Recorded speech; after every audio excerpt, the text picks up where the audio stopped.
So yan ang trabaho ni Kuya Kevin. Nagkaigpit.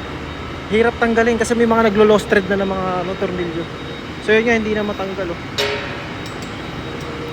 Iniiwasan, unti-unti lang, dinadahan-dahan kasi baka maputol. So yung haba na ng haba na ng tubong ginamit. Let's go!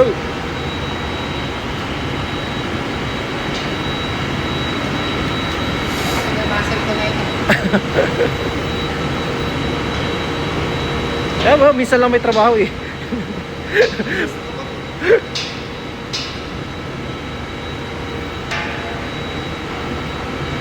Tapos pag natapos na yan, papasok na yan dito sa lagayan. Ito walang problema. Tinatanggal kasi ito, tapos nililinis yung loob.